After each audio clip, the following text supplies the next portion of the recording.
Good morning, good evening, good afternoon, depending on where you are tuning in from.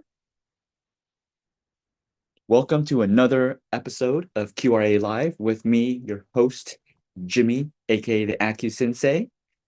Let me get the chat going so I can see all of your comments. All right. Perfect. I think we got it going. Awesome. I can see your chat now. So, welcome to another episode. This will be the last episode that we do on Sunday at 4 p.m. I'm actually heading back to the US this week. So next Sunday, I will see you at Sunday, 8 a.m. Central Standard Time. Okay. So Sunday, 8 a.m. Central Standard Time. That's for this following Sunday. All right. Hope everybody, I know it's a Thanksgiving holiday. So hope everybody's having a great Thanksgiving or a great holiday, having, a time with your family.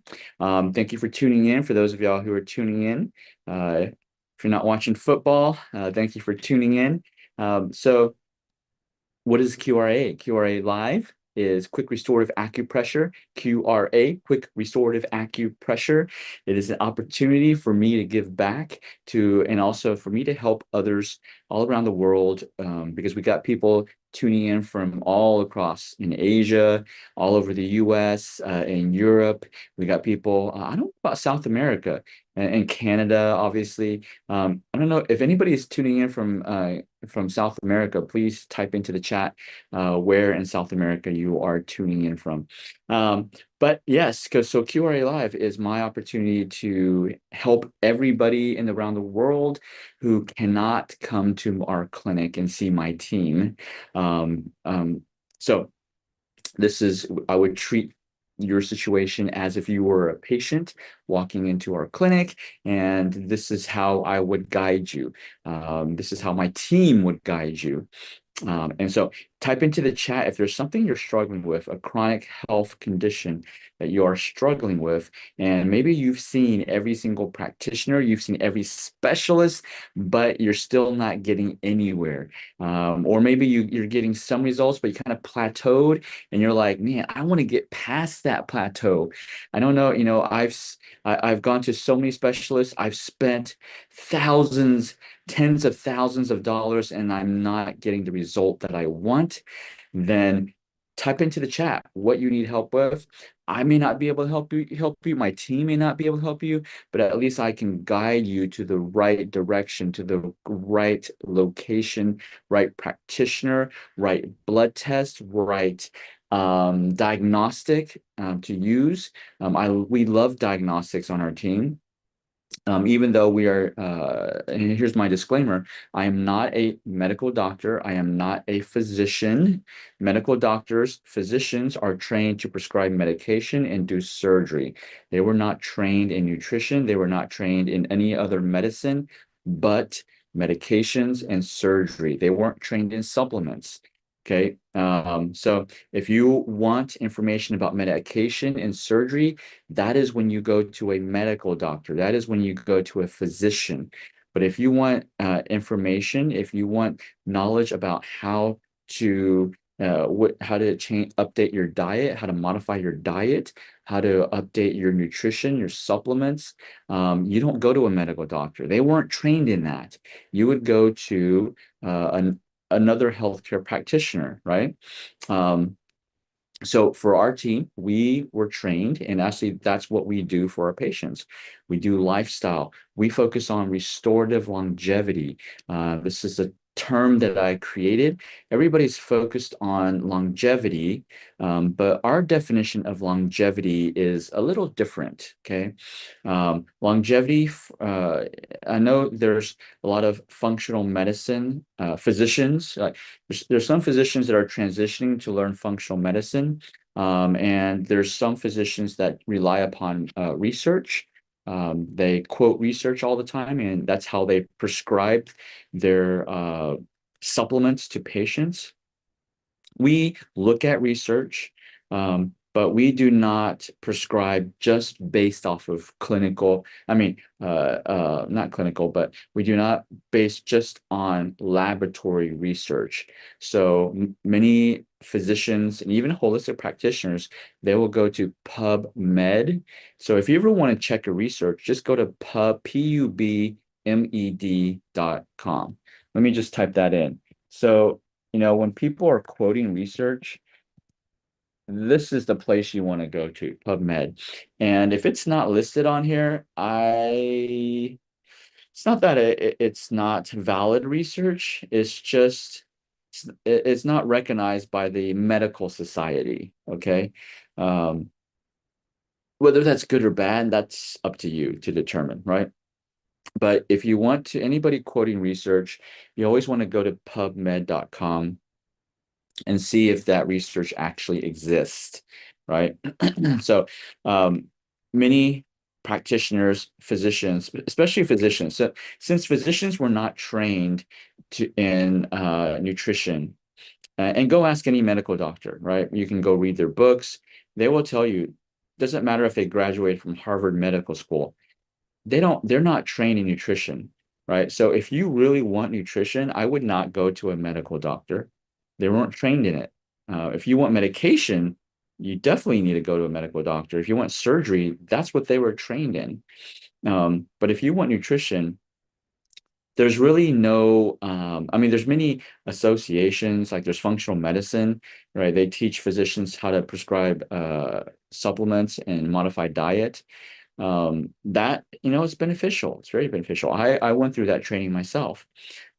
But it really depends. I'm not saying one is good or bad. I am trying to state facts. And that's what you get with this podcast, with my podcast, is you get facts, not my emotional uh, beliefs.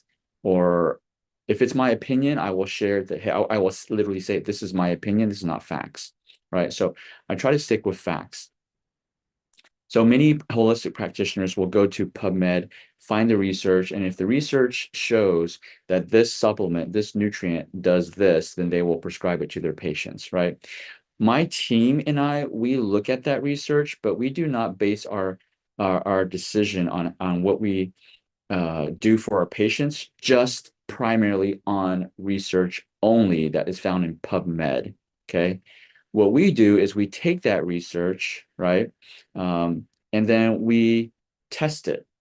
We test it with real people, because a lot of the research that is done on PubMed, they're not, they're done on real people, okay, but they're not, they're not done for, when I say real people, I'm talking about people that are normal in their daily lives. Most of the research that is done is they get people into a controlled environment, because that's how this is the requirement of a double-blinded study. Many physicians will say, all these holistic supplements, blah, blah, they've never been through a double-blinded study, because that is the gold standard of research. Research should be done by a double blind. Well, double blind, it needs to be controlled. And, this is, I'm not an expert at this, but I did a little of this because my major was in biochemistry at the University of Texas at Austin, Hook 'em Horns.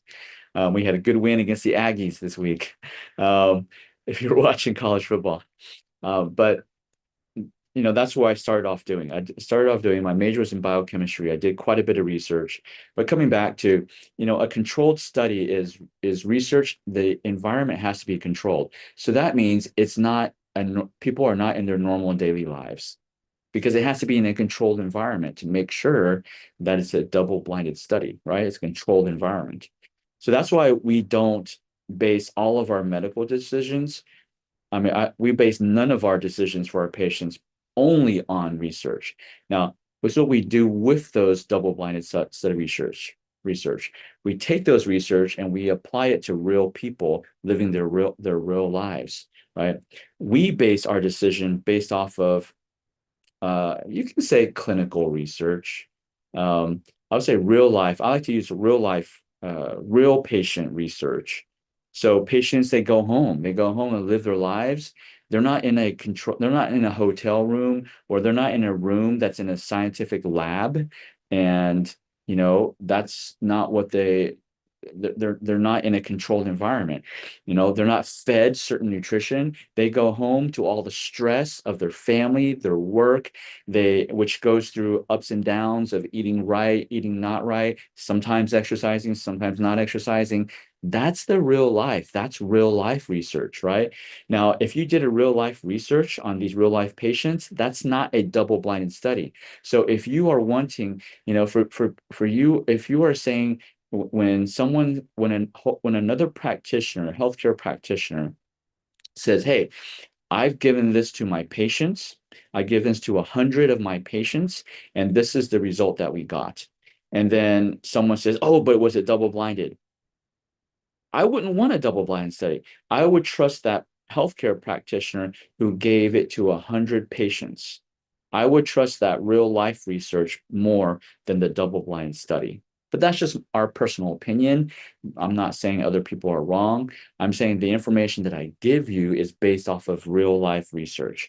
We treat real patients, okay? And I know there's a doctor who's getting into research that does nutrition, and he bases off of these PubMed researches, and he charges 100,000 a patient, right? Uh, How many people can afford 100,000 longevity package, right? I'm not saying that's right or wrong. I'm just saying, hey, not all of us can afford, to a perfect infrared sauna at home, or all of these gizmos, gadgets, right? Not saying that doesn't work. I don't know. Um, but what I do is I look at, a community of people that live their lives, and they're able to live their lives at the highest quality, and highest quality and for long periods of time, right? So highest quality, longest periods of time. How do you define quality? I define quality as being able to do what you want, when you want, with whom you want. That's actually our mission at Achieve Integrative Health, right? Our mission is to help people restore their body's God-given ability, uh, to God-given ability to do what they want, right? And our vision is to equip and inspire 1 million people around the world to do what they love, when they want, with whom they want. So, I look at real life people today, who have already achieved that.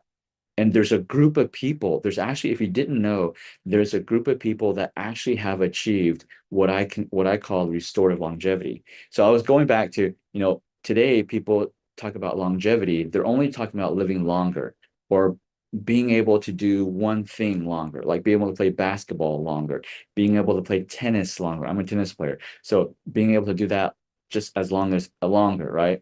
But they're only looked at one specific thing, only one part of their life longer, right? So whether it's life span, they live past 100, even though their quality of life sucks, or they can play, instead of 10 years of tennis, now they can play 30 years of tennis, but then after that, their body is destroyed, right? That's longevity today, right? Longevity today is still short term. What I talk about, restorative longevity today is expensive. That's why that physician charges 100,000 US dollars to help people achieve longevity. Then nobody's if it costs everybody $100,000 a year to achieve longevity, no one's then 99.99999% of the population of this world will never achieve longevity, right? So I look at, okay, what are the people who can do it and who are doing it right now? Is there a group of people? There is. If you didn't know, they are called the Blue Zone communities. The Blue Zone communities, right? There's 5 main Blue Zone areas in the world. Are there more? Yes, there are. But Blue Zones basically means these are people who live past 100 years old, right? They're centenarians. They live past 100 years old. They don't take medications. They don't go to a gym to work out, right? They don't have a nutritionist, right? Um, a lot of them don't even seek any type of medical advice. I mean, a medical treatment, right? But what do? They farm, they herd their sheeps, goats, they climb mountains, right? They are living their daily lives, right? Yeah, most people can't, right? And so these people, they don't take medications, they don't take supplements. I love supplements. These centenarians, they don't take supplements. Why? Because they live what everybody is refuting. Everybody's saying, oh, yeah, diet these days, our food these days are poor quality. There's no way you can live a healthy life without supplements. I disagree with that. I disagree with that. I don't take supplements every day, right? Um, Now I'm talking about those synthetic supplements, right? And from the supplement companies. I take herbs every day because Chinese herbs are just food, like ginger. In Asia, we cook with ginger almost every day. That's a Chinese herb, but that's in our culture, right? So in Chinese medicine, the Chinese medicine, we use herbs. Herbs are food. Now, are all Chinese herbs food? No, they're not. Are many Chinese herbs, like herbal medicine, food? Yes, they are, right? And this is not just because I practice Chinese medicine. These are facts, right? We cook with like goji berries. We cook with goji berries. Chrysanthemum, we drink that as a tea. That's just a natural flower tea, right? We use these. Peppermint, even peppermint's a Chinese herb. We use them as a tea, but it's also a Chinese herb, right? You can use chrysanthemum if you have vision problems, if you have high blood pressure, if you get angry, irritability, anxiety, you can drink chrysanthemum tea, right? Peppermint, if you get anxiety, you can use peppermint as well. You get allergies, you can use peppermint tea, right? We use these herbs. It's our in our daily lives. This is what those centenarians do, right? So when I read about the centenarians, right? I haven't visited any of the centenarians yet. That is one of my bucket lists, right? But when I read about them, all they're doing is what they did 3,000 years ago. They're just continuing that. They're continuing the process, of living healthy.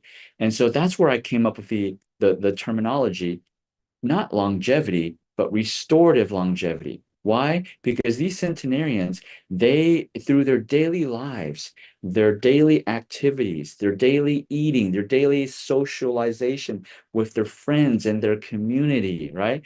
And some of these centenarians, they drink wine every day, right? Some of them smoke a cigar, right?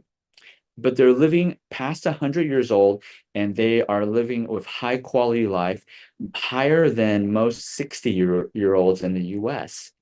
Like how many 60, 70-year olds in the US are you seeing that they're still farming, that they're still herding goats, right? Very few. Many of the 70-year olds that I see, they're obese in the US, they're obese, they're in a wheelchair, on a walker, using a cane, they're just barely walking. These centenarians, they are doing what 30-year olds are doing here in the US. And then it's not that they don't get sick. When they get sick, in the book, the Blue Zone, they'll tell you when they get sick, what do? They go to their pharmacy. What's their pharmacy? Their garden.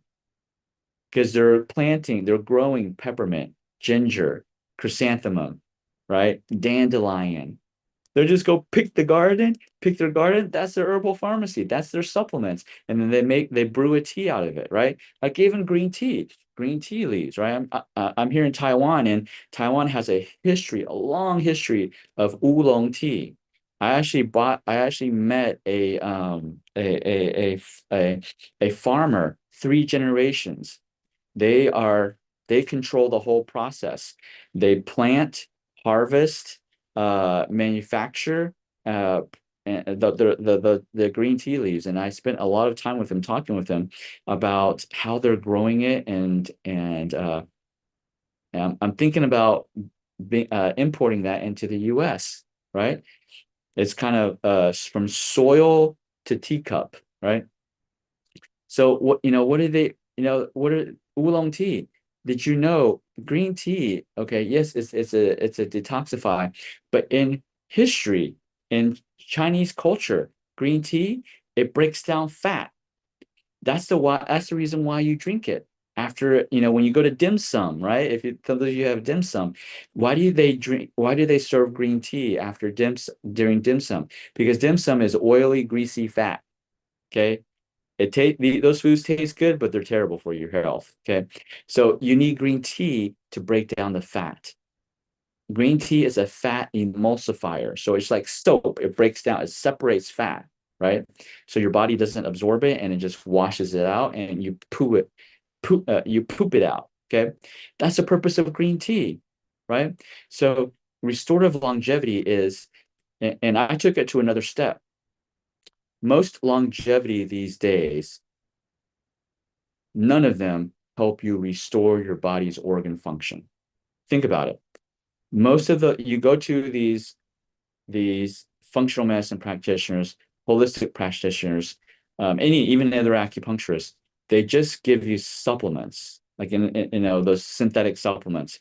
Oh, you need this CoQ10. Oh, you need this methylated B. You need these for the rest of your life, right? You're taking those supplements for the rest of your life in order to maintain your longevity, which is not wrong. I'm not saying that's wrong. You can do that. Many people do that. But I'm looking at these centenarians in the blue zones. None of them do that. Why? Because their organs are healing themselves. They're self-healing. That's when I was like, oh, that's what we do in our clinic. We help people restore their body's God-given ability to heal itself so that they can do what they love to do. We help people restore their organ function. That's where I combine what we do in our clinic to what the blue zones are living out, and I created restorative longevity. So restorative longevity is to get you to a point where your own organs are healing itself, where you are not depending upon medication, supplements, right? In order to live a longer life and a higher quality of life.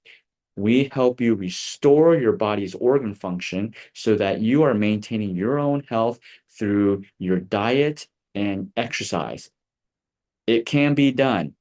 We have all heard that, diet and exercise. There are 5 huge communities around the world in different areas of the world who are maintaining their health through diet and exercise. Yes, it still can be done, even with the food quality, right? Now, talking about food quality, me being here in Taiwan, it is different. I'm not saying those people are wrong about saying, hey, the food quality hasn't, the food has gotten worse, right? The food has gotten worse, especially in the US, because of how they farm. Like coming back to Taiwan, even though Taiwan's so much smaller than the US, but the soil, the way they farm here is different than the way they farm in the US. And also it's different like in Europe. In Europe, they allow, like the US allows so much more pesticides, so much more chemicals to our products, our crops. And even those organic farmers, right? It's hard to confine those space because next door is using uh, chemicals, fertilizers, right? That are banned in Europe and banned in Taiwan as well, right? So Taiwan is very similar. The way the farming practices in Taiwan is very similar to Europe. That's why, I brought my in-laws back with me and we, even eating the chicken, the vegetables, right? They taste different than in the US. Carrots here in Taiwan look different than carrots in the US, right? It's just because the farming practices, right?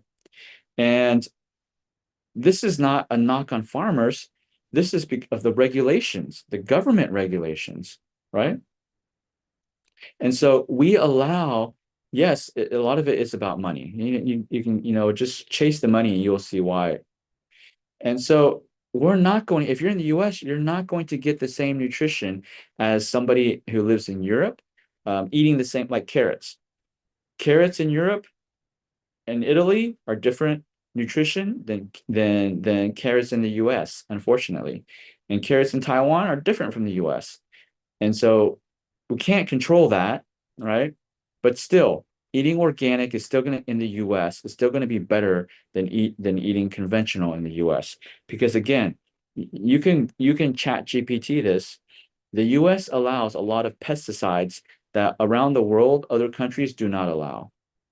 Those pesticides can cause, our, genetic modifications, mutations, genetic mutations. There's a lot of genetic mutations these days, especially in the US, like the MTHFR, the methylation, right? Uh, there's a lot of genetics practitioners that are saying, oh, you have this genetic mutation. So now you got to take, guess what? You got to take now this supplement for the rest of your life because you can't methylate B vitamins, right? But that was all caused because of the food, our food, right? With the fertilizers, the chemicals, the pesticides, right? So even organic food, it's not free. Organic does not mean it's free from pesticides. There's cross-contamination. The wind, the water. How do you separate your soil from other people's soil that are conventional? You can't. You can't do it 100%. You can do it as much as you can, but you can't do it 100%. And you can just soil test the organic farmers, right?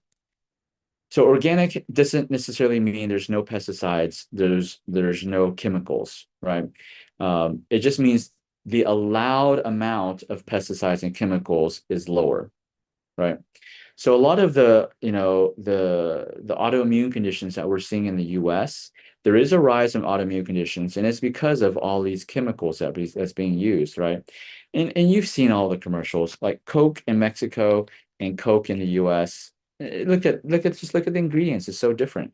Coke in Mexico has less chemicals and it uses cane sugar. I don't know if that's true, but I see that in Taiwan. Even conventional produce in Taiwan is different than organic food in the US, right? Doesn't mean Taiwan doesn't have chemicals. It does, right? But the farming practices are just much better, safer for humans here. Now, there's a lot of fast food, right? So Taiwanese people's health is not good either because Taiwanese is out of the Asian countries, Taiwanese is probably one of the top three countries that consumes the most amount of medications. I went to the hospital with my dad. He had some health issues, and it was like a flea market in the pharmacy area. It was like jam-packed of people picking up medications every single day, right? That's a whole medical. I'm not going to get into that, and I'm out of time. Um, yeah, Missy, thank you for joining in. I know this is Thanksgiving week, so thank you for joining in. I was told I had to be on blood thinner for life because of MTHFR. I wean myself off. Yeah, you just got to be careful, you know. Um, you need to make sure you need to check, Missy, you really need to do quarterly, every 3 months, get your blood tests for your platelet counts, right? Your clotting factors, your thrombin counts, just check on them, right? There are natural blood thinners in food, right? Cinnamon can help with that, right? Uh, we cook with uh in Chinese it's called dangui. I don't know how you pronounce it in English. Dangui can also move blood, right? We cook with that too, right? Peony root. We cook with that too. You can make a soup out of that, right? These are that can help with the thinning of your blood to prevent coagulation. But you know, eh, once you have a genetic mutation, you can't reverse it, right? But you can do lifestyle modifications that can adjust, that can prevent those. You can you can't change your genes, but you can change the expression of those genes. You can turn them on, you can turn them off. So regardless if you have a mutation that makes you want to clot, your blood to clot, you can do things to make sure that mutation does not turn on, right? So when you have a genetic mutation, it is not a life sentence. I know a lot of holistic practitioners, functional medicine practitioners, they will tell you who study nutrigenics, not nutrigenics, the word is escaping. Basically, genetics, right? Genetic mutations. They say, oh, you have a genetic mutation, so you need to take this supplement for the rest of your life. They're just replacing using supplements to replace medications. Okay, nothing wrong with that.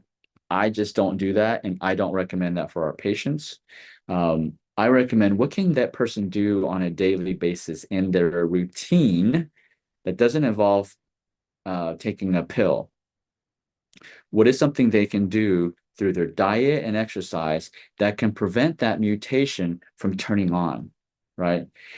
So you can control the on and off switch of your genetic mutation, right? So hopefully that gives you some hope. Thank you for tuning in on this Thanksgiving weekend. Again, next week, same day, it's Sunday, but different time.